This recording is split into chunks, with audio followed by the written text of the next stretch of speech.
km. Datang pada syekhnya, bapaknya kemudian membonceng, Mu'adznya di belakang. Teman-teman sekalian, setiap berangkat datang pada syekh, dapat hafalan baru, bapaknya tulis ayatnya, disimpan di dashboardnya. Di jalan lihat ke sini, lihat ke jalan, lihat ke sini, lihat ke jalan. Mu'adz bacakan ayatnya, bapaknya mendengarnya. Secara singkat, tiba-tiba setelah itu fasenya berakhir, jadilah anak ini hafal Quran. Yang ngantar belum hafal Quran, yang diantar nggak bisa lihat hafal Quran. Saking mudahnya Al-Quran, yang nggak bisa lihat bisa hafal Quran. Tapi bapaknya dapat pahala dari transferan anaknya. Perhatikan baik-baik. Begitu dibacakan Qurannya, bagus makhrajnya, viral kisahnya. Begitu viral di Timur Tengah, datang reporter mewawancara. Pertanyaan pertama, kalau Adinda diperkenankan oleh Allah untuk bermohon saat ini, apa yang mau dimohonkan kepada Allah? Reporter ini mengira dia akan meminta doa seperti ibunda Imam Al-Bukhari bermohon kepada Allah supaya Al-Bukhari disembuhkan dari butanya. Bu, Pak, Imam Al-Bukhari itu dulu buta. Butanya permanen. Dilahir 2 tahun ayahnya meninggal, 4 tahun buta permanen. Nanti ada satu kejadian di situ, yang dengan kejadian itu ibunya berdoa kepada Allah, anaknya menghafal Quran sampai di surat Qaf, ya, ayat ke-22.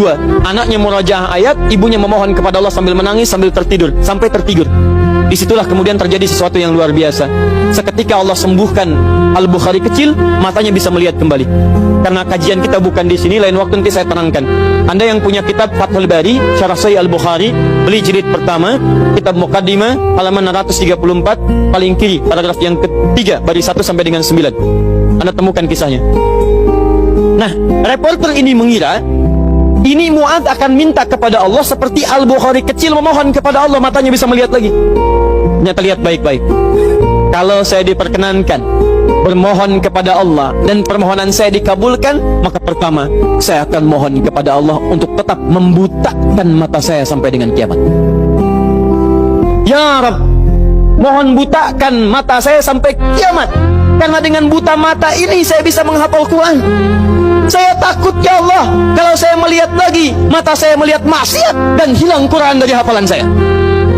Anda bisa bayangkan, anak kecil 4 tahun, mata nggak bisa lihat, digunakan menghafal Quran. Dan dia takut kalau melihat matanya dipakai maksiat. Antum dikasih 40 tahun, 40 tahun, lebih daripada 4 tahun, lebih dari 14 tahun, Anda sampai 40 tahun, dipakai mata, dipakai apa mata Anda sampai dengan hari ini? Berapa maksiat yang telah Anda kumpulkan dari mata Anda itu? Mungkin wajar, jangankan hafal, baca masih sulit, lihat mushaf masih enggan, membaca masih susah. Kalau Anda sulit berhadapan dengan Al-Quran dalam pandangan Anda, tanyakan pada diri Anda, dipakai maksiat apa mata ini selama ini?